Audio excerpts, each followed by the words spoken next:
So, as most of us were well aware of po now, tuloy na po ang NCAP, yung No Contact Apprehension Policy po natin, at least for the MMDA. If you remember, around 2022, around August, nagsimula na po sana yung investigation, pero hearings po ng Committee of Transportation, kung saan po kami membro ng committee. Nagkaroon po tayo ng hearings, pero hindi tinuloy dahil nagkaroon ng TRO. Kung maalala po natin, marami po tayong questions sa implementation, issues po of fairness and due process. Kung maalala po natin, yung mga concerns po natin ay yung unclear lane markings and conflicting road signs, yung delay po ng pag-transmit ng notice of violation, and of course, yung patong-patong na penalties. So, ito po yung mga original concerns natin ng 2022, pero dahil po nagkaroon ng TRO, hindi po natuloy. Ngayon po, nag-partially lift last week yung Supreme Court, and syempre tuloy na rin po yung implementation at least for the MMDA. At dahil rin naman doon, sa tingin po namin, we were waiting po. Last week when we heard the news na lifted yung TRO, hinintay po namin for comment from the MMDA kung ano yung changes, kung may pagkakaiba po ba talaga since the TRO lifted.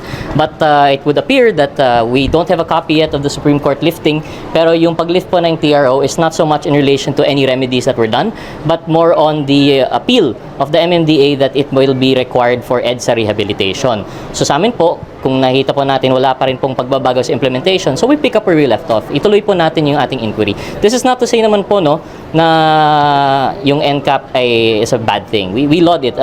Maganda naman po yung layunin ng NCAP. Ang problema lang po talaga yung implementation. At dahil wala pa rin pong, at least sa nakikita po namin, walang pagbabago yung implementation ng NCAP according to the MMDA, we think na dapat makita po natin sa hearing po siguro kung ano po yung status nun. At pag nakita naman natin that if the MMDA is able to prove na okay naman po yung implementation, it will respect due process and the rights of the motorists, then wala naman problema yun. But as far as we are concerned from nakikita po namin, just dito po lang po sa labas ng house, confusing naman po yung markings natin sa Commonwealth.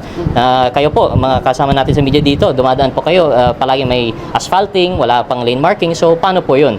Of course, sabi po nila that they vow to be fair, pero mahirap na po yun. Parang yung sinasabi lang, kung wala kang mali, wala ka dapat kinakatakot. Sir, with the resumption of session next week, are we hoping na matalakay?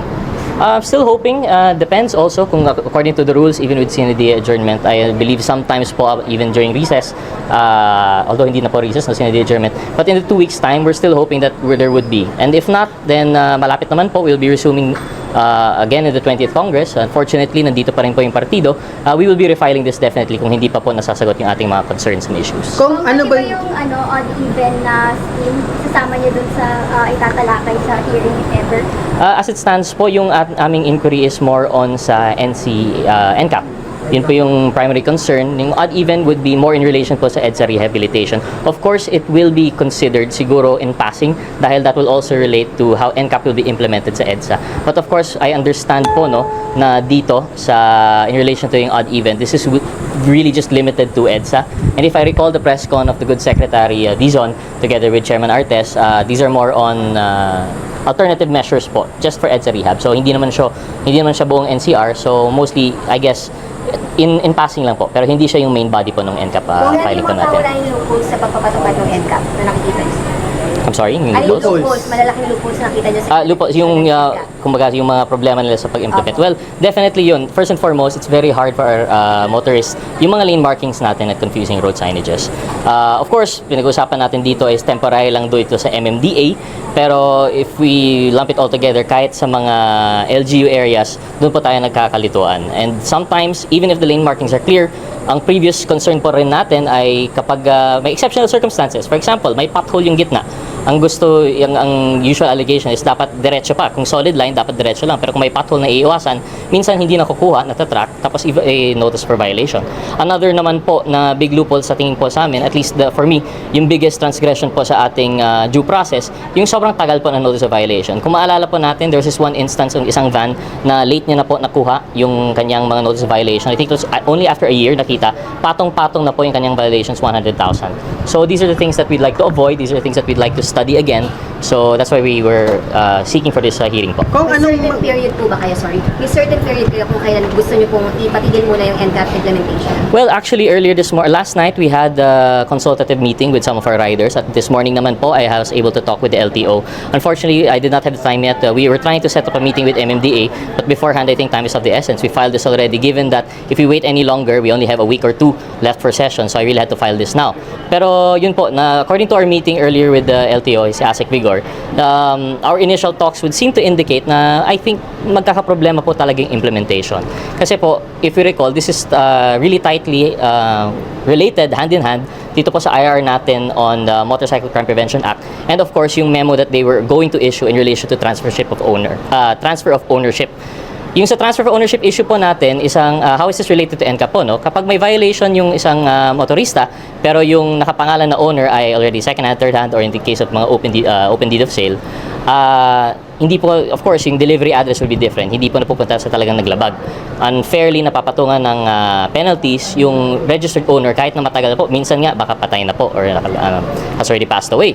So, yun po yung nakikita namin when na talks with the LTO. Of course, number one, nahirapan na nga po sila maglagay ng memo because of that second-hand, third-hand sale, open deed of sale. And then, we also have the issue of yung online kung ready na po talaga. And of course, the requirements that would be implemented. Upon talking with the LTO ASEC Vigor Mendoza, ang sabi niya po, given the backlog, I think it's safe to presume, at least for them to catch up. Also, we have yung plates. Although, nag-assure naman po sa atin si ASEC Vigor na yung backlog ng plates po natin ay complete na po. Ready for pickup na raw po yung plates. We have to leave it for him to announce po. Pero yun po, the lack of the plates and then the transfer of ownership, I think ang fair assessment that we would urge for delay would be at least 6 months.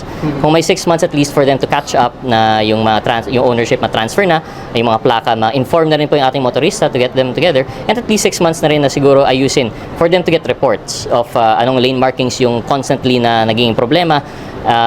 That should be sufficient time. But still, it depends. That's why we're also filing po this hearing para marinig rin po yung ano yung reasoning rin po ng MMDA. Para makita if it will take longer or shorter period of time. Yes, anong sa tingin niyo mas magandang alternative sa NCAP?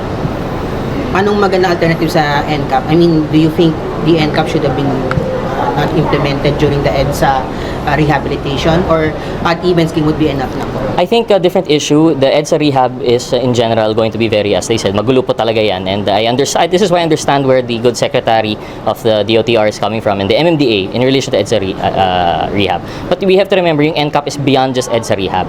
Although it was lifted partially by the Supreme Court, hindi lang po EDSA yung na-lift. Na-lift na rin, I think, a lot of other radial and circumferential roads of the NCR. So, yun po yung magiging issue po natin. There's nothing wrong, like I mentioned, with NCAP per se. Maganda naman po yung goal nila, maganda yung layunin. But again, implementation po talaga yung problema. So, there is no better alternative. But for as long as the implementation is still marred with all of these problems, we would have to urge for its delay. And talagang makita po natin na fair and with respect to due process po yung implementation nito. So other matters? Sir, so clarify, sir, hindi kayo against NCAP? No, ang position po namin ngayon ay ganun pa rin ang position namin ng 2022. We laud and we support the goal of the NCAP. But so far as implementation is concerned, for as long as may problema pong ganito na hindi po klaro, hindi po patas, there is unfairness in relation to its implementation to our motorists, we cannot in good conscience support it po. Sir, latest Pulse Asia Services, 50% daw po ng registered voters ay hindi sang-ayon sa paghahain po ng impeachment complaint against Vice President Sara Duterte. Your comment po, and nakapekto po ba yung mga ganitong survey sa paghahanda ng prosecution? In relation to the prosecution, I think personally, I can't speak for everyone else, but we have to take it with a grain of salt. Nakita rin po natin kung anong resulta ng survey sa ating senatorial election. Surprise, number 2, Senator Aquino, and we also have Senator Pangilinan, among others. So, yun, I'd really take surveys with a pinch of salt right now. Pero di ba you said you first you believe yung surveys na mataas daw yung clamor for impeachment, tapos ngayon 50% na yung impeachment, biglang nagbago ihip ng hangin ninyo, parang biglang grain of salt na. Why? I mean, do you think the Pulse Asia survey is biased against the impeachment? Do you think po ba? I wouldn't say bias. Supposedly there's some statistical reasoning behind it. Pero prior to the election, I did believe in surveys. But because it's after the election, we saw the result. Doon po tayo So you're saying po na because nga dahil nga nagbago yung election results, because nga sa surveys, nag-iba tuloy yung tingin nyo din sa surveys that said na 50% of those respondents are against the impeachment. Personally, yes. Congress, nasa na po yung paghahanda ng impeachment ng House prosecution? Nasa na po yung paghahanda? Tuloy pa rin po as we get closer. Ganun pa rin po. I think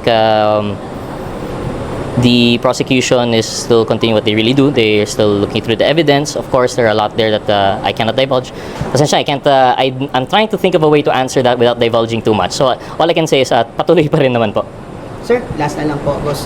Doon sa survey. Kasi I saw the pulse survey, 99% of Mindanao respondents are so against the impeachment. I mean, yun nga natalo ang alyansa sa Mindanao. I mean, what's your take on this? How do you think Mindanao would accept na itutuloy pa rin ang impeachment trial?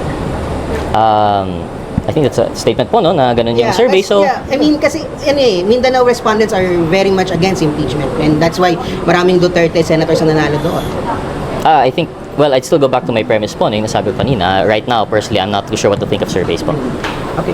Ay sir, sorry, hingin na lang namin yung reaction nyo. Nagkaroon na po na kayo ng bagong spokesperson, ang House of Representatives. Mapapadali ba yung buhay nyo as lawmaker? Kasi meron na kayong magiging tagapagsalita compared sa ibang Congress. I think that would be helpful, definitely. At least there would be someone dedicated to bridging that gap between the House and the people para maintindihan po nila kung anong mga issues na nangyayari po dito, kung ano pong mga ganap. So that can only be a positive. So it's news to me also. So I'd like to congratulate our new spokesperson, and I will be looking forward to working with her po. Okay, thank you.